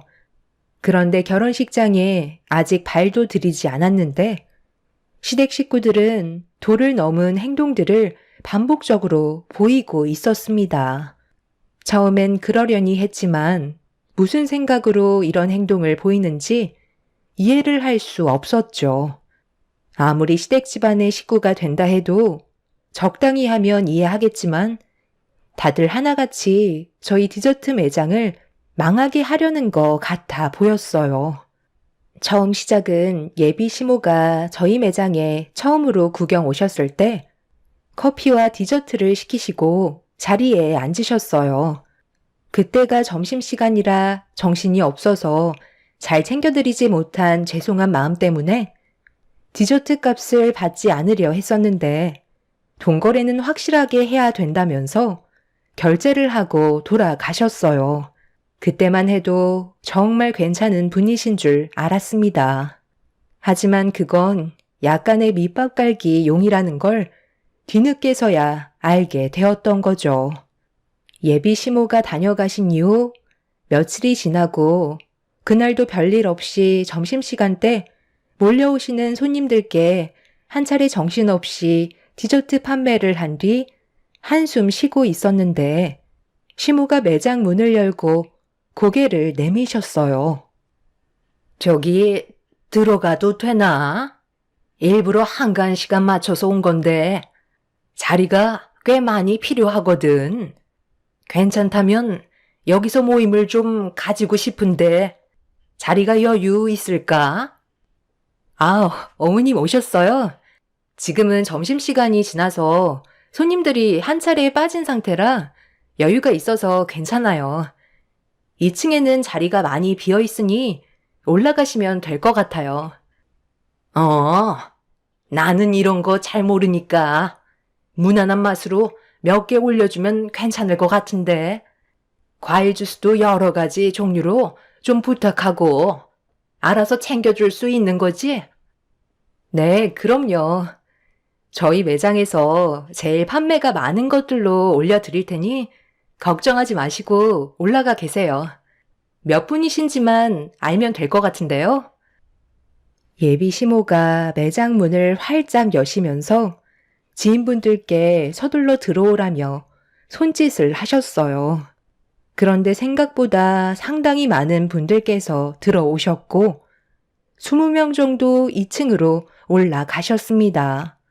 인원수에 맞춰 몇 개의 디저트와 과일 주스를 정신없이 만들어 올려드린 뒤 즐거운 시간 보내시라고 인사를 드리면서 1층으로 다시 내려왔었죠. 시모는 저보고 들으라는 것 마냥 큰 소리로 디저트 매장 사장이 예비 며느리라면서 쉬지 않고 자랑을 늘어놓으셨는데 그때부터 정신없이 디저트를 가지고 올라가야만 했습니다. 인원수도 상당히 많은 편인데 어찌나 빨리 드시던지 디저트를 만드는 족족 올려보내 드려야만 했었죠. 예비 시모는 쉬지 않고 제 자랑을 하며 예비 며느리 하나는 정말 잘 뒀다고 입에 침이 마를 정도로 쉬지 않고 좋은 말씀을 많이 해 주셨습니다. 그렇게 몇 시간 동안 계시다가 어느 정도 만족하셨는지 한두 분 자리에서 일어나셨어요. 저를 보며 칭찬을 아끼지 않으셨고 저는 한 분 한 분 깍듯하게 인사를 드렸습니다. 그런데 여기에서 약간의 문제가 생기고 말았어요. 시모가 저에게 웃으면서 이번 결혼식 때 와주실 분들이라며 앞으로 자주 보게 될 분들이니 예비 시모와 함께 오지 않아도 잘 좀 챙겨주라고 제 손을 잡아주신 뒤 결제 금액이 얼마 정도가 나왔냐고 물어보시길래 40만 원 정도 나왔지만 30만 원만 결제해 주셔도 된다며 배려를 해 드렸었죠. 뭐? 40만 원? 아니, 디저트 몇 개 먹지도 않았는데 40만 원이나 나왔단 말이야? 우리가 인원수도 많긴 했었지만 여기 디저트 가격이 상당히 비싼 편에 속하나 봐. 아, 저희는 매장에서 전부 다 직접 만들거든요. 그리고 재료 또한 고가의 재료만 쓰다 보니 이것저것 따지고 보면 다른 디저트 매장들보다 많이 저렴한 편이에요. 그래서 손님들께서도 부담 없이 드시는 편이고요. 저번에 혼자 오셨을 때 너무 정신없어서 잘 챙겨드리지 못해 마음이 불편했었거든요. 그래서 제가 서비스로 더 드린 것도 있으니까 30만 원만 결제해 주시면 될 것 같아요. 자주 놀러 오세요. 어머님, 갑자기 왜 그러세요? 무슨 문제라도 있으신 거예요? 표정이 안 좋으세요. 아니. 혹시 오늘 우리가 먹은 거 외상할 수 있나? 내가 깜빡하고 지갑을 안 가져왔네. 내가 정신을 어디다 두고 다니는지 요즘 들어 계속 이러네. 지갑을 식탁 테이블에 놓고 온 것 같다. 오늘만 오는 것도 아니고 며칠 있다가 다시 올 테니까 오늘만 외상으로 달아줬으면 좋을 것 같은데 괜찮지? 솔직히 여기에서 어느 누가 안 돼요. 저희도 디저트 매장을 운영해야 되기 때문에 30만 원 당장 결제해달라고 어떻게 얘기할 수 있겠어요. 앞으로도 자주 오실 것 같아서 나중에 결제해달라고 보내드리게 되었죠. 예비 시모는 미안하다며 난처한 얼굴을 보여주셨지만 하루 이틀 볼 것도 아니고 앞으로 자주 얼굴 볼 텐데 괜히 30만 원 가지고 얼굴 붉히고 싶지 않았습니다. 최대한 웃으면서 좋게 보내드렸었죠. 외상은 처음이라 기분이 이상했지만 그래도 저번에 결제해 주시고 간 것도 있어서 그런지 크게 문제 삼지는 않았었어요. 하지만 이건 제 착각이라는 걸 시간이 지나면서 알 수 있었죠. 며칠 뒤 시모는 또다시 저희 매장을 다시 방문해 주셨고 그날은 손님들을 데려오신 게 아닌 혼자 오셨어요. 그런데 뭔가 상당히 다급한 목소리로 디저트를 주문하셨어요. 얘야, 오늘 내가 중요한 약속이 잡혔는데 지금 디저트 있는 것들이 얼마나 되나? 최대한 많이 준비해주면 좋을 것 같은데 음료는 필요 없고 케이크 종류로만 포장을 해주면 될 것 같다. 오늘 우리 집에 상당히 많은 손님들이 오시거든. 오랜 세월 동안 우리 가족에게 도움을 많이 주셨던 분들이라 선물용으로 드릴 예정이거든. 여기 디저트가 맛도 좋지만 워낙 퀄리티가 좋아서 다른 디저트 매장과는 비교가 안 되더구나. 그러니 내 부탁 들어줄 수 있지? 아, 네, 그럼요. 몇 개나 준비해 드릴까요? 지금 당장 포장해서 준비해 드릴 수 있는 건 한 20개 정도 될 것 같은데 그 정도로는 부족하신 거예요? 얼마나 필요하세요?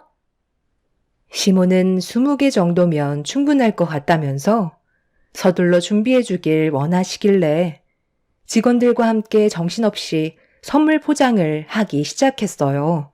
그때가 점심시간인지라 다른 손님들도 많아서 엄청 정신이 없었죠. 직원들과 함께 열심히 땀 흘려 선물 포장을 해서 시모에게 건네드렸고 물건을 받으신 시모는 매장을 들어오셨다 나가셨다 하시면서 차에 옮겨 실으셨어요.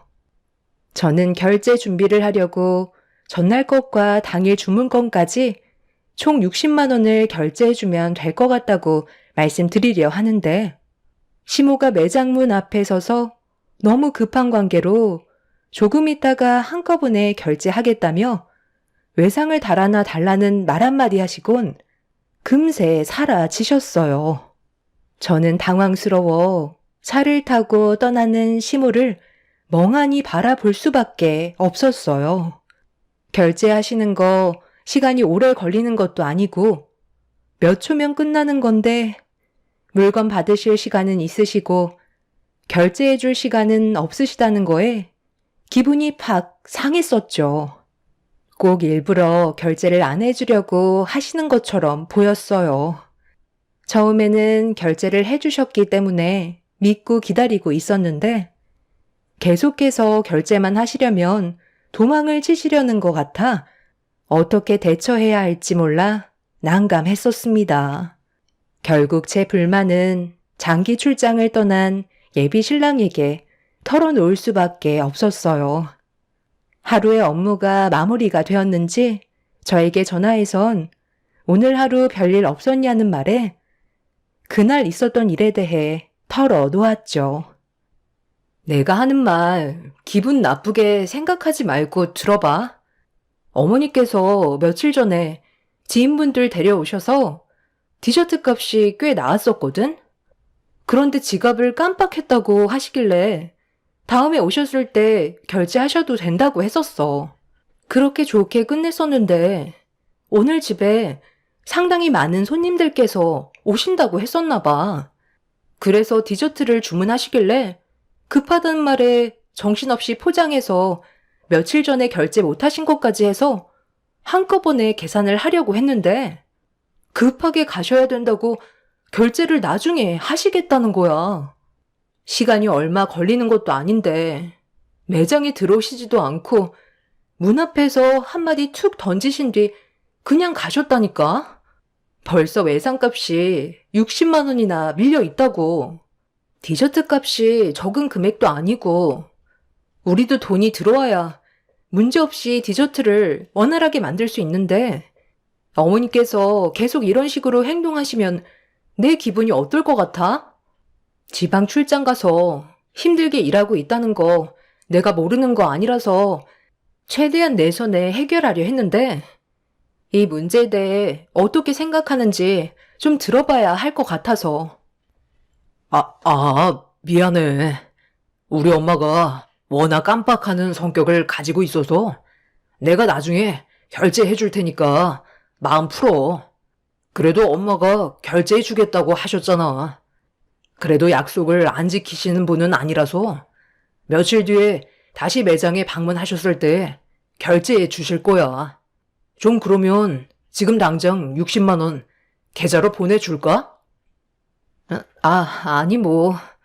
자기 말대로 며칠 뒤에 오시면 그땐 결제해 주시겠지. 괜히 자기한테 결제 금액 받았다가 기분 나빠하시면 어떡해. 그래도 어머니 믿고 조금만 더 기다려 보도록 할게. 예비 신랑은 저에게 미안하다면서 난처해 하길래 괜히 얘기했나 싶더라고요. 이 일 때문에 괜히 일하는데 지장 생길까봐 걱정이 되었죠. 그래도 제가 가진 고민에 대해 털어놓으니 마음은 좀 나아졌지만 시모가 앞으로 어떤 반응을 나타낼지 그게 제일 궁금했었어요. 두 번의 외상 문제도 그렇지만 저에게 미안하다고 하셨으면 외상했던 날 손님과의 시간을 보낸 뒤 전화 한 통 해줄 수 있는 건데 예비 시모는 연락 한 번 없으셨어요. 고마웠다는 문자 하나도 남겨주지 않아 서운한 마음은 점점 더 커지고 있었죠. 그렇게 또 며칠이 지난 뒤 잠깐 잊고 있었는데 그날은 예비 시모가 아닌 시동생이 누군가의 손을 잡고 저희 매장을 방문을 했어요. 알고 보니 여자친구를 데리고 왔더라고요. 근처에서 점심 식사를 하고 제가 디저트 가게를 운영한다는 걸 알고 구경이나 할 겸 찾아왔던 거였죠. 여자친구와 주문한 디저트를 받은 뒤 2층으로 올라가 한참 동안 대화를 나누면서 시간을 보내고 있었는데 시동생의 여자친구가 1층으로 내려오더니 저에게 디저트가 너무 맛있다면서 다른 것들도 먹어보고 싶어서 주문하러 왔다고 이것저것 시키기 시작했어요. 그때까지만 해도 크게 신경 쓰지 않았었는데 정말 어이없는 일이 눈앞에 펼쳐지고 말았죠.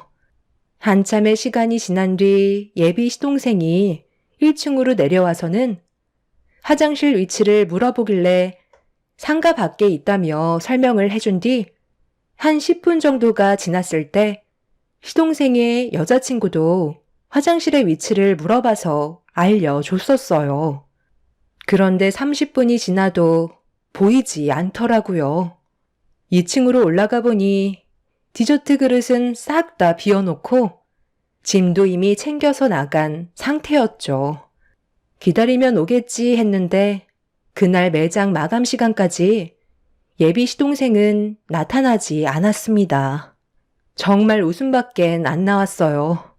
어이가 없어 화가 나는데 저를 어떻게 생각하고 있길래 이런 개념 없는 행동을 보이는 건지 이해할 수 없었습니다. 그날 예비 신랑한테 전화를 해서 시동생의 연락처를 받아낸 뒤 바로 전화를 걸었어요. 제 전화는 피하지 않고 받길래 이미 기분이 상해버린 저는 매장에서 디저트를 시켜서 다 먹었으면 값을 지불해야 되는 거 아니냐고 물어보자 시동생은 죄송하다는 말보단 자기는 몰랐다면서 다른 말로 돌리고 있었어요. 네? 디저트 값을 내지 않았다고요? 제가 먼저 나왔을 때 여자친구가 알아서 결제하고 나온 줄 알았는데 그렇게 하지 않았던 거예요? 오늘은 여자친구가 결제하는 날이거든요. 아마 제가 먼저 나갔을 때 결제했다고 생각했었나 봐요. 내일 그 근처로 데이트 약속 잡혀 있는데 그때 가서 오늘 먹었던 값에 대해 결제할게요. 살다 보니 이런 일도 다 있네요. 기분 나쁘게 생각하고 계셨던 건 아니시죠? 얼마 하지도 않는 걸로 전화까지 다 주실 줄은 몰랐거든요. 얼마 하지도 않는다고요? 아예 나가실 생각을 가지고 있었으면 여자친구가 결제를 했는지 안 했는지 먼저 물어봐야 하는 게 상식적으로 맞지 않을까요?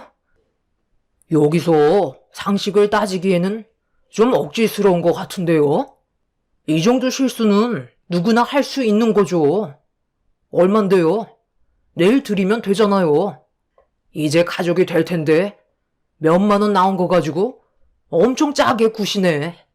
디저트 맛도 그냥 그렇던데 엄청 달기만 하고 방부제 맛만 나는 거 같던데요? 직접 만든다고 속여서 파는 거 아니에요? 지금 말 다 했어요? 제가 잘못한 것도 아니고 결제를 안 하고 간 거에 대해 얘기한 것 뿐인데 가족이 될 거면 이 정도는 그냥 넘어가도 된다는 거예요? 예비 시동생의 말투에 너무 기분이 안 좋았었어요. 가족들 전체가 저를 우습게 생각하는 게 틀림없는 것 같아 저도 웃으면서 좋게 대하고 싶지 않았어요. 그래서 한마디 하려 하는데 예비 시동생은 오히려 자기가 기분이 상했다면서 먼저 전화를 끊어 버렸습니다. 정말 황당했었죠.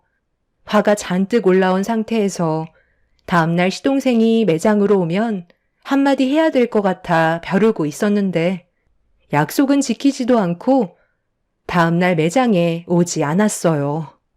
태도를 보니 먹었던 디저트 값에 대해 결제할 생각이 전혀 없어 보였죠. 결국 이건 정말 아닌 것 같아 예비 신랑한테 전화를 했어요. 그런데 오히려 이런 문제로 바쁜 자기한테 전화를 했다고 화를 내는데 저도 모르게 울컥해서 불만을 털어놓았고 결국 서로 언성을 높이면서 안 좋은 말들을 주고받게 되었는데 예비 신랑은 처음으로 저에게 상처를 주었어요. 진짜 내 동생이 여자친구 데려와서 디저트 먹은 게 그게 그렇게 아까운 거야? 그 정도는 이해하고 넘어갈 수 있는 거 아니야. 돈 10만 원 나온 것도 아닌데? 당신 원래 이렇게 속 좁은 사람이었어? 내가 주면 될 거 아니야. 이런 걸로 나한테 전화하면 내가 일이 손에 잡히겠냐고. 출장 온 것도 짜증나 죽겠는데. 이런 건 당신 선에서 알아서 해결을 해야 될 거 아니야. 가족끼리 그 정도도 배려해주지 못하면 앞으로 결혼 생활 어떻게 해나갈 거야? 얼만데? 당장 계좌 알려줘. 정말 너무하네. 내가 잘못한 거야? 어머님은 아직까지 연락 한 통 없으시고 결제해 주시겠다고 외상하신 거 아예 지불해 줄 생각을 안 하고 계신 것 같은데 내가 지금 기분이 좋겠어? 방금 얘기했었잖아. 당신 동생이 나한테 했던 태도가 지나쳤었다고. 죄송하다는 말 한마디 듣지 못했었고 오히려 욕만 듣고 전화를 먼저 끊어버렸어. 이게 상식적인 행동이야? 당신 가족만 감싸는 건 맞지 않다고 생각하는데 내 입장에서도 조금은 알아줘야 하는 거 아니겠어? 네가 이해를 못 해주는데 나한테 좋은 말이 나오길 기대하면 되겠냐? 계좌나 불러. 돈 붙여주면 될 거 아니야? 월 매출 5천 찍으면서 그 정도도 못 해주는 당신한테 정말 실망이다. 당신 오픈할 당시 힘들어할 때 내가 무상으로 도와주지 않았어? 그거에 대한 값이라고 생각하면 마음 편하잖아. 뭘 바라고 도와줬던 거야? 그리고 내가 무상으로 당신한테 도움 받았다고? 그때 도와준 거에 대해 고마워서 점심시간 때 회사로 찾아가 디저트 돌렸잖아. 그리고 당신은 출장 가기 전에 어땠는데? 맨날 아침마다 우리 가게 들어와 출근 도장 찍고 디저트랑 커피 한 잔씩 그냥 가져갔잖아. 그것만 해도 벌써 돈으로 따지면 얼마인 줄 알아? 그런데 내가 그것 가지고 지금까지 한마디라도 한 적 있어? 그만큼 나는 지금까지 배려만 하며 지내왔었다고. 그런데 나보고 속이 좁다고? 돈을 받아야 재료를 사고 매장을 운영할 수 있는 거잖아. 나랑 직원들이 땀 흘려서 봉사만 하려고 일을 하는 건 줄 알아? 당신 동생이랑 어머님께서 주시겠다고 말만 하시고 내 전화까지 안 받으니 어쩌겠어. 당신이 결제해 줘야지. 합쳐서 70만 원 지금 당장 입금해줘. 이건 일적인 문제이기 때문에 어쩔 수 없어. 예비 신랑은 당장 계좌 이체해 주겠다면서 전화를 끊었어요. 처음에는 좋게 풀려고 했지만 저에게 막말을 쏘아대다 보니 저 또한 기분이 좋지 않아 침착하게 대응을 하지는 못했어요. 제가 잘못을 했다면 이해하겠지만 그런 게 아닌데 왜 욕을 얻어먹어야 하는지 이해할 수가 없었죠. 그런데 바로 계좌 이체 시켜주겠다던 예비신랑은 시간이 지나도 결제 금액에 대해 계좌를 보내주지 않더라고요. 한참이 지나도 아무런 소식이 없길래 전화를 했는데 핸드폰은 꺼져 있었고 저를 아예 무시하는 행동을 보이고 있었죠. 결국 그날 해결된 건 아무것도 없었고 다음날 기분이 별로 좋지 않은 상태에서 매장을 오픈하고 힘겹게 손님을 응대하며 하루를 보내고 있었는데 아예 연락도 없었던 예비 시모가 매장 문을 열고 들어오셨어요. 이미 기분이 상할 만큼 상해버린 터라 마음에서 우러나오는 인사가 아닌 억지로 예비 시모에게 인사를 드렸습니다. 제 눈치를 살피면서 저와 개인적으로 대화 좀 하자고 자리를 만들고 싶어 하길래 2층으로 올라가 구석진 자리에서 서로 마주보고 앉았어요. 표정 관리가 되지 않은 상태에서 예비 시모의 시선을 회피하고 있는데 저를 보며 입을 여셨어요. 내가 저번에 결제해준다고 했는데 깜빡했지 뭐야. 내 아들한테 전화가 왔었다. 그래서 오늘 외상값 치르려고 왔거든. 우리 작은 문제를 일으켰었다며? 아휴, 정말 미안하다. 내가 대신 사과할 테니 우리 좋게 풀면 안 되겠니? 여기 카드 줄 테니까 우리 작은 아들이 먹은 것까지 한꺼번에 해주면 될 거야. 내가 빨리 해결해 줬어야 했는데 어른으로서 면목이 없다.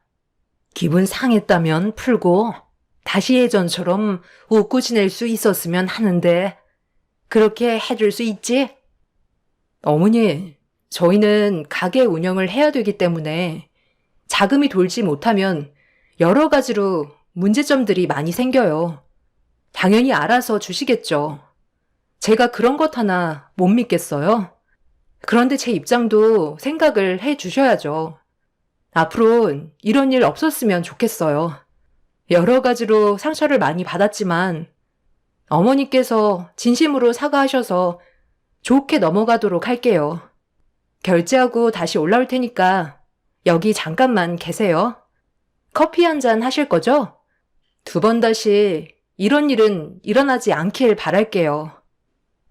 예비 시모가 건네준 카드를 건네받은 뒤 1층으로 내려가 결제를 했는데 어이없는 문구가 나오더라고요.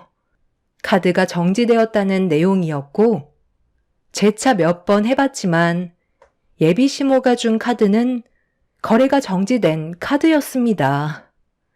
뭐 하나 제대로 풀리는 게 없어서 기분이 좋지 않은데 왜 이런 문제가 계속 생기는 건지 답답하기만 했었어요.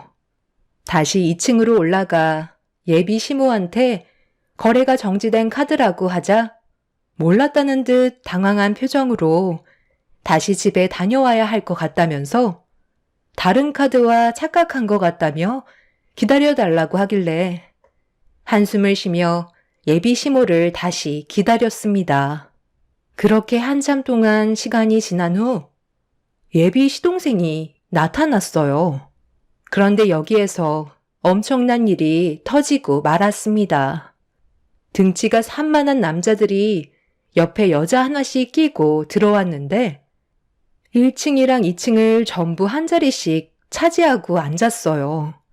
시동생은 저에게 가까이 다가오더니 저 때문에 형한테 한 소리 얻어먹었다며 매출을 올려주겠다고 자기 친구들을 전부 다 데려왔으니 그렇게 좋아하는 돈 많이 벌고 부자 되라며 본인이 쏘겠다고 친구들한테 큰 소리 치며 매장에 있던 디저트를 싹 다 먹어 치워 없애버렸습니다. 한 테이블당 음료는 기본으로 4잔씩 들어갔고 다른 손님들은 디저트가 순식간에 거덜나 없어져 버린 상태라 다시 돌아갈 수밖에 없었죠. 그렇게 한바탕 난리가 나고 시동생이 저에게 결제를 하려고 다가와 카드를 건네주면서 전에 먹었던 금액까지 전부 다 계산해주면 된다고 목에 힘을 빳빳이 들고 있길래 저는 아무 말 없이 카드를 긁었어요. 그런데 좀 전에 시모가 카드를 긁었을 때와 똑같이 거래가 정지되었다는 문구가 나타나 저도 모르게 짜증이 확 밀려왔습니다. 저는 시동생에게 거래가 정지된 카드라고 하자 당황하면서 그럴 리 없다고 다시 긁어보라고 했지만 역시나 똑같았어요. 그런데 카드가 어디서 많이 본 카드길래 자세히 확인을 해보니 좀 전에 시모가 들고 있던 카드와 같은 거였고 어디서 났냐고 물어보자 집에 있었다는 어이없는 말을 늘어놓았어요. 결국 화가 머리끝까지 올라와 버린 저는 당장 결제 금액을 계산해 주지 않는다면 경찰에 신고하겠다고 화를 냈어요. 그러자 주변 사람들은 웅성거리기 시작했고 시동생은 집에서 다시 카드를 가지고 오겠다고 매장에서 나가려고 하길래 그 자리에서 경찰에 신고를 하게 되었죠. 시동생은 왜 신고하냐고 난리를 쳤지만 그 사람들의 장난에 더 이상 놀아나고 싶지 않았어요. 가족이 될 사이인데 이 정도 가지고 경찰까지 부르냐고 화를 내면서 저에게 대들길래 저도 가만히 있지 않았죠. 시동생은 어딘가에 전화를 했고 잠시 뒤 경찰이 옴과 동시에 시모가 급하게 매장 문을 열고 들어왔어요. 저는 이미 이 결혼은 의미 없다는 걸 인지하고 있었고 예비 신랑한테 파혼하자는 문자 한 통을 남겼어요. 그런데 정말 웃긴 건 예비 신랑이 출장 갔다고 해놓고 시모가 매장에 들어온 뒤에 잠시 뒤 뒤따라 들어오더라고요. 참, 당신 출장 갔다고 하지 않았어? 당신이 어떻게 지금 여기에 있는 거야? 올라오려면 아직 며칠 더 남지 않았나? 나 이런 식으로는 결혼 못할 것 같아. 파혼하자. 당신 태도에 너무 화가 나서 잠깐 올라온 것뿐이야. 가족끼리 이게 지금 뭐 하는 거야?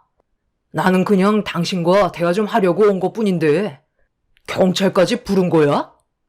그거 얼마나 된다고? 일을 이 지경으로 만들어. 나랑 파혼하는 거 당신도 원하는 거 아니잖아. 이러지 말고 좋게 해결하면 되잖아. 제발 그만 좀 해. 뭘 그만해. 지금 당신 동생이 무슨 일을 저질렀는지 알아? 200만 원 가까이 디저트를 사 먹었다고. 사람들을 우르르 데리고 와선 시장판으로 만들어 놨었다고. 하루 종일 팔아야 될 걸 단 몇 시간 만에 동이 날 정도로 얼마나 많은 사람들이 몰려왔었는데. 그런데 카드가 거래 정지 카드래. 그것까지는 이해해. 그런데 계속 일부러 결제를 안 해주려는 게 보이니까 내가 화가 나는 거잖아.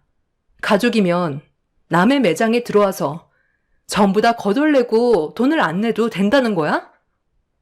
아유, 그냥 하루 베풀었다고 생각하면 마음 편하지 않겠니? 왜 이렇게 극단적이야? 나중에 축의금으로 다 돌려받으면 되는 거잖아. 좋게 해결하고 넘어가자. 그럼 지금 당장 250만 원 결제해 주세요. 그럼 이해해 주도록 할게요. 이 정도 돈은 다들 가지고 있잖아요. 먹을 때는 기분 좋은데 돈 나갈 생각하니까 아까우세요? 아이, 그냥 넘어가자니까. 우리 결혼하면 이런 일 앞으로 자주 있을 텐데 꼭 그래야 되겠어? 돈이 그렇게 중요해? 가족이 우선 아니야? 제발 그만 좀 하라고. 형, 돈에 환장한 사람 같아. 앞으로 형은 형수한테 잡혀 살겠다.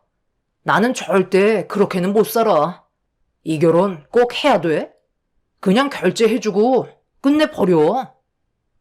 예비 시동생은 기분이 나쁘다는 듯 발로 디저트 매장의 물건들을 걷어찼어요. 제가 하지 말라고 말리자 예비 신랑이 자기 동생 건들지 말라며 제 팔을 잡길래 그 순간 이성을 잃어버린 저는 예비 신랑의 뺨에 손을 올려 붙였고 경찰한테 영업방해죄와 기물파손죄 그리고 결제를 해주지 않은 부분에 대해 고소를 진행했어요. 이 문제로 양가 집안 난리가 났지만 예비 시댁의 손을 들어주는 사람은 아무도 없었고 저희는 파혼 위자료와 그동안 받았던 정신적인 손해배상에 대해 소송을 걸었습니다. 그렇게 결제 금액 250만 원과 함께 위자료를 받은 뒤 그 사람들과의 인연을 끊어낼 수 있었어요. 상식적으로 정말 이해가 되지 않는 사람들의 태도에 아직까지 화가 납니다. 결혼을 하지도 않았는데 모든 것들이 자기 것 마냥 아무렇지도 않게 행동하는 그 사람들의 행동들이 이해가 되지 않네요. 그 사람은 시간이 지나고 뒤늦게 찾아와서 정말 미안하다며 다시 시작하자고 하길래 소금 한 바가지 퍼서 다시는 오지 말라고 얼굴에 사정없이 뿌려 버렸습니다. 다시는 이런 사람들과 엮이지 않았으면 좋겠네요. 좋은 경험했다 생각하고 앞으론 좀 더 현명하게 처신해야 될 것 같습니다. 동차 지나갔으니 앞으로 좋은 일만 생기길 바랄 뿐입니다. 제 사연 들어주신 분들, 오늘 하루 좋은 일만 가득하시길 바랍니다. 감사합니다.